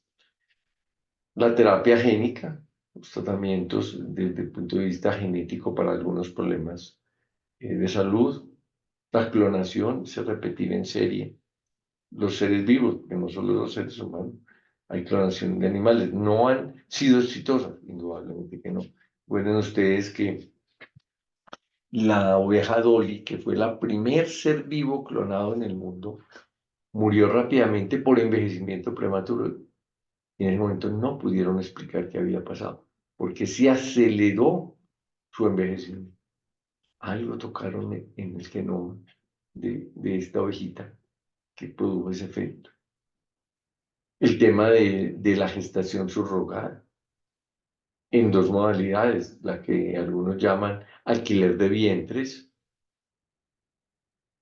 que es que alguien dice, sí, yo le tengo su hijo aquí en mi útero y me paga $10.000, $20.000, etcétera, que implica pues una cosificación del cuerpo humano. O la gestación subrogada altruista, la hermana que le dice a la otra, tú no has podido tener hijos porque tienes un útero artificial o porque no tienes útero de nacimiento o porque no te lo tuvieron que sacar. Si quieres, yo te tengo el producto de tu concepción en mi cuerpo y cuando nazca te lo entrego. O sea, si quieres que tomen tus óvulos, los fecunden con el esperma de tu esposo y me lo pongan a mí, me lo pongan a mí para yo tenerte un hijo, son distintos. Aún hay todo un comercio del cuerpo humano, en la otra hay un acto solidario. El aborto, la selección de sexo, las técnicas de reproducción asistida. Y últimamente, digo últimamente, en los últimos años, se ha empezado a hablar de un tema muy controversial, que es la generación de seres humanos como fuente de órganos de reemplazo. Pongo una historia real. En los Estados Unidos, en una familia eran papá, mamá y un niño. El niño tuvo una glomerulonefritis aguda, es una infección severa de los riñones, y terminó con daño renal bilateral. Conclusión, se perdieron los riñones. ¿Qué podía hacerse? Un trasplante. Se necesitaba un trasplante de riñón. Mientras tanto, pues había que hacer diálisis permanentemente. Empiezan a esperar un donante. Recuerden que un donante casi siempre, y en esos casos es un niño que lo mate un carro, se estrelló en la moto, etcétera, para que pueda dar un órgano más o menos del tamaño razonable para la persona. Y segundo, que sea compatible, o sea, no solamente de resultar un riñón, sino compatible genéticamente. Pues pasaba el tiempo y no aparecía. Entonces un día el médico que los atendía les dijo, hay una acción para que la piensen. ¿Por qué no encargan un hermanito para en su casa? Porque es mucho más probable que el riñón de ese hermano sea compatible genéticamente con el del hermano. O sea, el riñón del nuevo hijo que venga sea compatible con el hijo que ya tienen y entonces puedan trasplantarle uno de los dos riñones. Pues la familia de Guro la pensó y finalmente aceptaron y la señora quedó en embarazo. Tuvieron una niña. La niña al tiempo le hicieron los exámenes y encontraron que genéticamente sus órganos eran compatibles con el del hermano. Luego no iría a haber rechazo en el riñón.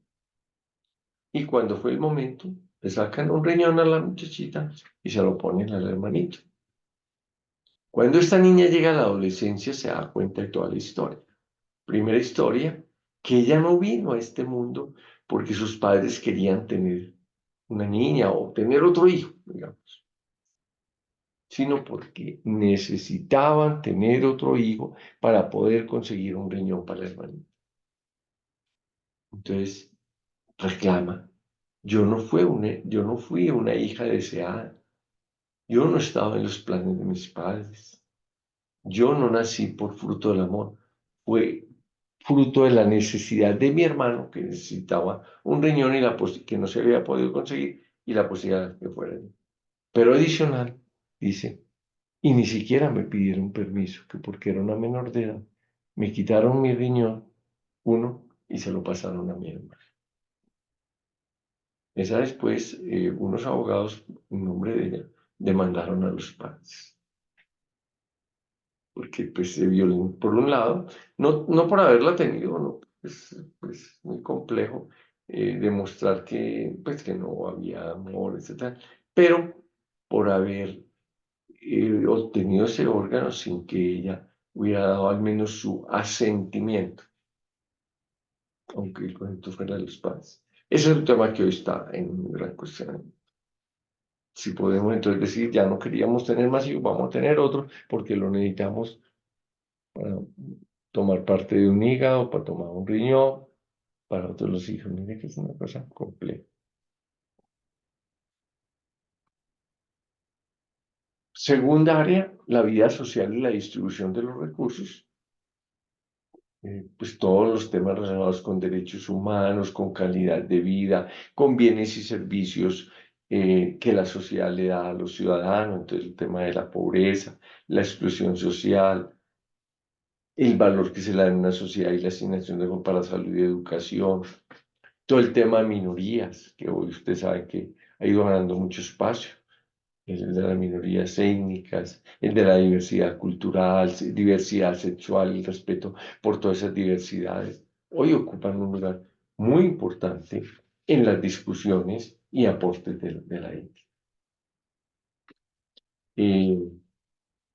Eso ha llevado incluso a que la ética pues tenga un papel importante en aquellas discusiones de reclamo de los derechos, por ejemplo, de minorías o de personas que en algún momento en algunas sociedades se ven excluidas, como por ejemplo la mujer en algunas sociedades. En general en todas hay dificultades, pero hay unas que son exclusiones, como en muchos países musulmanes la mujer es excluida totalmente y subordinada. Y la bioética entonces empieza a cuestionar esa subordinación de la mujer, ¿cierto? Esto, o sea, aquí es un tema bastante grande. eh, Porque entonces ya, a partir de que somos una aldea global, por esa globalización, entonces somos una aldea muy grande, pero muy interconectada, todo el tema del genocidio, la violación de los derechos humanos, los delitos de lesa humanidad, etcétera, son parte de la bioética. Y de la bioética como disciplina que va más allá de las religiones, porque a veces algunas cosas de estas están relacionadas con las religiones. Tercer área, la sostenibilidad ambiental. Cada día gana más espacio la ecoética, como una rama pues, de la misma bioética, ¿cierto? Entonces, todo el problema medioambiental, por lo que eso representa para el futuro de la especie humana, para la calidad de vida, para la supervivencia de la especie, ¿cierto? Ahí entran lo que algunos llaman los derechos de los animales y el bienestar animal, Algunos discuten, no, es que no, como que los animales no tienen derechos porque no tienen deberes, que son como los correlativos de los derechos. Pero eso es una visión antropocéntrica. Los animales no tienen deberes porque no tienen racionalidad. Entonces no podemos exigir los deberes. Pero los seres humanos sí tenemos una responsabilidad con los animales, una responsabilidad. Y lo que llamamos entonces derechos de los animales en el fondo es cuál es la responsabilidad de los humanos con los animales, porque no les podemos a ellos exigir unos deberes. Cuarto, la investigación biomédica del comportamiento y la investigación en animales. Ese es un tema que ha estado en la agenda de la ética desde el nacimiento. La investigación biomédica del comportamiento, no la animal. La biomédica, o sea, la investigación en humanos. Pero después, en este siglo, ha tomado peso todo el tema de la ética aplicable con especies animales. A partir de ese planteamiento de los derechos o de las responsabilidades de los humanos como los animales, del entender que nosotros no somos la especie, somos una especie, la más evolucionada, sí, pero no somos la dueña de las otras especies que también van evolucionando. Entonces no podemos ver animales como un instrumento para nosotros. Incluso entonces ya hubo que separar los comités de ética en investigación en humanos de los comités de ética en investigación en animales. Porque igual en la investigación de animales aparecen dos cosas. Investigación en animales en beneficio de los animales. Por ejemplo, si uno hace una investigación en perros sobre moquillo, tratamiento del moquillo, es una enfermedad que les puede a los perros. Es una investigación en animales para beneficio de los animales. Pero otras veces si hago la investigación en animales, por ejemplo, como alguna invención de trasplantes, en perros, en cerdos, etcétera, para ver si funciona después en humanos. Son distintas. Entonces, hay toda un área de trabajo ahí. Y la última grande área de la bioética es el fin de la vida. La, la muerte es la constante antropológica de mayor trascendencia. ¿Por qué? Porque es la que todos los seres humanos que vamos, sentimos que vamos hacia allá. Cada uno individualmente no puede pensar en su nacimiento, o sea, se dio como tal y no fue una... Pero en esta, uno sí tiene autonomía, derecho a tomar decisiones que tienen que ver con esa variable antropológica, ¿no? Y con la mayor esperanza de vida, la menor mortalidad infantil, eso está cambiando las pirámides poblacionales, etcétera. Eso nos ha llevado a que este es un tema que tiene que ser reflexionado y buscado desde muchos dilemas éticos que aparecen al final de la vida, de los derechos del paciente moribundo, el derecho a saber la información sobre su situación de salud y su posibilidad de muerte, el derecho a ser acompañado, a tener cuidados paliativos, a ser acompañado, a ser cuidado, a morir en la casa si eso es lo que quiero. O sea, hay un montón de cosas que tienen que ver eh, con la ética de el final de la vida. Algunos han introducido un tema ahí que, bueno, yo creo que buscándole un espacio, que es lo que llama la muerte social. La muerte social es distinta a la muerte, llamémosla biológica. Uno muere en su totalidad, no solo lo biológico, pero en su totalidad y bueno, el espíritu es el que creemos que queda eh, libre, ¿cierto? Pero la muerte social es ese tipo de vida de tan baja calidad, sin acceso a bienes y servicios, etcétera, que es una muerte en vida, ¿sí? Y que realmente termina deteriorando la vida y a veces haciendo más cercana a la muerte. Todo esto forma parte entonces de la bioética. Entonces, es el inicio de la vida y el fin de la vida, principio y fin de la vida. La distribución de recursos sociales, salud, educación, minorías, todas estas cosas. La investigación biomédica del comportamiento en humanos e investigación en animales y toda la sostenibilidad ambiental. Entonces, por eso cada vez es más amplia las áreas de trabajo de la bioética. Dando la razón a un premio Nobel de Medicina, Albert Schweitzer, que decía, él fue, pues, digamos, un defensor de la bioética, como esa nueva disciplina, porque decía, el gran error de toda ética, o sea, la ética anterior, aristotélica, cristiana, lo que quiera, o sea, de todas las éticas anteriores, ha sido creer que debe ocuparse solo de la relación del hombre con el hombre. Dice esto a decir, no, hoy es de la relación del hombre con el hombre, del hombre con los seres vivos, del hombre con la naturaleza. Entonces es mucho más amplio. Y por eso aparecen todas estas áreas. Vamos a terminar con dos palabritas sobre lo que llamamos la secuencia del desarrollo del criterio ético. Nosotros no nacemos con criterio. Eso no nos lo da la genética, lo da la educación y las decisiones personales. Recuerden que hablábamos que los principios éticos son afirmaciones éticas fundamentales que cuando uno las conoce, las adopta, se vuelven criterio. Criterio es que una forma de orientación para tomar decisiones. Hay tres niveles de desarrollo del criterio ético. Uno es el preconvencional. Es cuando yo actúo, tomo decisiones solo pensando o en el castigo o en el bienestar que me va a producir esa decisión. Entonces, trato de evitar el castigo y trato de lograr entonces una satisfacción. Entonces, una acción se juzga buena porque no me castigan y yo puedo satisfacer mi deseo, necesidad, etcétera, y no de la intencionalidad. Es muy del actuar del niño. Ustedes le dicen a sus hijos, a un niño pequeño, no me toque el computador porque si veo que lo está tocando, te regaño, te doy una palmada, lo que sea. ¿Qué hace ese niño? Se queda con una duda. Eso debe ser muy interesante. Entonces, cuando la mamá se descuida, mira a ver si ella lo está viendo y viene y toca el computador. ¿Qué busca? La satisfacción de tocar ese aparato como tan raro, sin ganarse el castigo, evitando el castigo. Pero los seres humanos actuamos muchas veces así. Y buena parte de los seres humanos nos quedamos en este nivel. Cuando uno llega a un semáforo y el semáforo está en rojo, tiene dos opciones. Una, pues sí, se queda tranquilo, en el carro queda tranquilo. Pero muchas veces, ¿qué hacemos? Miramos, decimos, ah, no hay policía y no hay nadie. ¡Pam! Me paso el semáforo en rojo. Cuando yo me paso el semáforo en rojo, estoy actuando de acuerdo a un nivel preconvencional de la ética.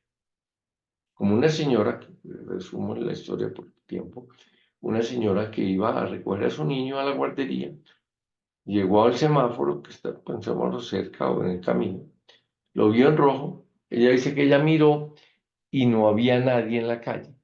No dice la segunda parte, que miró y no había policía, porque tenemos miedo a la sanción del policía, el policía nos pone, vamos a un par. Se pasó, pero desafortunadamente en ese momento una pareja de la tercera edad bajó de la acera a la calle y ella le pegó, le dio al marido, al señor adulto mayor. El señor cayó, fractura de cadera, una fractura de estas aquí de coles de la mano. Lo llevaron a una institución, allí lo trataron, pero se complicó, le dio neumonía, etc. Y se murió. Entonces a ella le hicieron un juicio por homicidio culposo. Culposo es, usted no tiene intención de hacer daño, pero es un daño.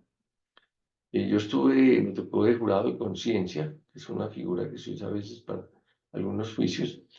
Entonces, yo viendo la señora, después de hablar con ella, que era una señora, pues gente buena, que ella no tuvo la intención, le hice una recomendación, señora, reconozca su responsabilidad en la muerte de ese señor, para que el juez, entonces, cuando eso llama allanarse a los cargos, cuando uno acepta su responsabilidad, el juicio ya termina, ¿no? Entonces la pena es menor. Y a ella le podían dar una pena en la casa, o sea, lo que llaman casa por casa. Pues la señora me decía, no, yo no acepto la responsabilidad, yo no vi al señor. Me tocó recordarle, señora, lo que pasa es que el semáforo no dice, cuando está en rojo no quiere decir, mire y si no hay nadie, siga. Y menos si no hay policía, siga. Y no hay nadie, siga. No, cuando el semáforo está en rojo, es una orden social, para. Usted en virtud de su autonomía no paró, miró y dice que no vio a nadie, se pasó y mire lo que pasó. En ese momento se bajó la pareja que vio el semáforo de ellos en verde y el suyo en rojo, entonces se fue a pasar tranquilamente. Mira lo que pasó, la muerte del señor duró como consecuencia de que usted lo golpeó porque se pasó en rojo. Eso es actuar en un nivel preconvencional. El nivel convencional es lo que llamamos el nivel del sistema social y mantenimiento de la conciencia. Uno actúa por responsabilidad, por compromiso, porque percibe que el actuar es bueno. Entonces yo voy en el carro, termino la botellita, no la tiro, pero ni me pregunto si es legal o no es legal, si hay alguien por ahí, si hay policía. No, no la tiro porque no es buena tirarla, le puede hacer daño a otros, etcétera. ¿Sí? Es decir, uno tiene en cuenta lo legal, claro, pero tiene en cuenta lo legítimo, lo correcto. En Suecia me llamó mucho la atención ver, por ejemplo, cómo en el tren, pues que es como el metro de ellos ahí, metropolitano en Estocolmo, la gente entra, los adultos mayores y los estudiantes tienen una tarjeta, pues cargada con dinero, pagan porque les dan una tarifa menor. Los demás tenemos que comprar, o tenemos, digo, porque cuando estuve pues lo tocó, pero por lo general tienen que comprar un ticket en una maquinita y subir, echarlo como a una urna. Pues yo veía que todo el mundo se subía y echaba el ticket, lo pasaba a la tarjeta. Entonces se me ocurrió preguntarle a un señor, y aquí la gente, a pesar de que nadie vigila, echa el tiquete o paga. Y el señor me miró como que dice, no entiendo la pregunta, es que lo normal es que el metro se sostiene con el pago de los costos para el mantenimiento, para que los buses funcionen, etcétera. Entonces lo normal pues pagar. Sí, pero en otras culturas, un poco en la que yo he vivido, alguien dice, que no hay nadie, me va a guardar este ticket para el próximo viaje. O no voy a pasar la tarjeta porque economiza plata. No. Incluso cosas me parecen bonitas, son demasiado sencillas, muy bonitas, como ver que el metro el tren, pues, o metro, estaba lleno y uno veía sillas, pues la gente parada y todo eso, y sillas vacías. Y esas sillas, es que esas son para los niños válidos, los discapacitados, las embarazadas, las personas muy adultas. Entonces, si uno no cumple el rito, no se sienta. Pero no es que yo la veo y me siento, y incluso cuando entra el otro, ni siquiera miro qué es lo que nos pasa a nosotros. O llegamos al, eh, a un parqueadero y vemos donde están los espacios para las personas con discapacidad, y uno mira que no hay policías y uno ¡pum! Y deja el carro allí porque estamos ocupados. Eso es actuar. Así es actuar en el preconvencional. Bueno, yo digo, no, vamos a buscar más otro parqueadero porque aquí no hay sino, está el de los discapacitados. Nosotros no somos discapacitados, etc. El tercer nivel es el postconvencional, que es actuar ya de conformidad con principios éticos universales. La bondad de la acción, y se juzga es en términos de los derechos de todos los seres humanos, se reconoce la dignidad de todas las personas, se siente cuando se violan los derechos allí o allá, en otro país, porque ese es el derecho que las mujeres tienen a esto, o el derecho que esos ciudadanos tienen a esto, etcétera, etcétera. O sea, es un paso superior, incluso donde uno dedica tiempo, recursos de uno a ayudar a causas nobles en cualquier lado a los que defienden el derecho de aquellos allá o de los otros allá, o de las víctimas de esto. O sea, cuando uno no simplemente cumple lo correcto y lo adecuado, que eso es lo que debe ser, sino que va más allá. Aquí pues son los ejemplos de personas que yo creo que estuvieron, aunque muchos seres humanos hoy le ayudan a fundaciones, destinan recursos para proyectos en beneficio, no sé, de los niños desnutridos, de las señoras con esto, etcétera, etcétera. La Madre Teresa, Nelson Mandela y Gandhi fueron personas que dedicaron su vida, la una a trabajar por los más pobres entre los pobres, el otro 27 años de su vida en la cárcel luchando porque los negros y los blancos se sentaran a la mesa, no porque los negros dominaran a los blancos, como respuesta a que los blancos los habían dominado, no a que se sentaran como hermanos a la mesa. Y Gandhi también por los derechos de la población de la India. Y puse otra persona que se también considero que llegó allí. Muchos seres humanos llegan, estos son como destacados, que es Elizabeth Kubler-Ross, una mujer que podía haberse dedicado a su psiquiatría, recogiendo dinero, tratando pacientes y haciendo una buena labor, pero de enmarcar estrictamente en lo que le tocaba. Se dedica a defender los derechos de los moribundos. Incluso tocó defender los derechos de los niños con SIDA, que no había tratamiento, pero que los excluían y no los querían dejar estar. Si usted lee en el libro, encuentra que a ella le quemaban una casa donde ella albergaba niños con SIDA, porque los rechazaban en los hospitales y en todos lados. Es una mujer muy especial. Concluyo, bueno, dejémoslo allí. Entonces, recordemos así muy rápidamente, hoy terminamos de ver las relaciones vitales del ser humano, las cuatro. Vimos luego los 7 aprendizajes básicos de un ser humano para vivir en sociedad, para lograr materializar muchas de esas relaciones vitales, de esas relaciones vitales. Luego miramos unas diferencias entre la ética con la religión, con la ciencia y con la ley. Miramos luego las grandes áreas de la vida, hay 5 grandes áreas: principio y fin de la vida, recursos sociales y distribución de recursos sociales en una sociedad, la investigación en animales y en seres humanos y el tema que tiene que ver con... bueno, ya lo dije, por ejemplo, el principio y fin de la vida. Y todo lo que tiene que ver con la sostenibilidad ambiental. Y por último, vemos que hay 3 niveles en el desarrollo del criterio ético, grandes niveles, que va uno desde actuar casi como un niño, simplemente evitando castigos y tratando de satisfacer lo que quiere y para de contar, independiente de lo que el daño que haga. O sea, el nivel convencional donde uno ya piensa, esto no lo debo hacer, lo correcto de hacer aquí es esto, me ciño a las normas legales, que son una norma de convivencia, pero también a lo que es correcto y legítimo, aunque no esté prohibido en una sociedad, y el postconvencional, que es avanzar más allá de nuestras responsabilidades, pensando en el bienestar colectivo, en los derechos de los seres humanos. Incluso a veces puedo ayudar a una causa en otro país, en otra región, etc.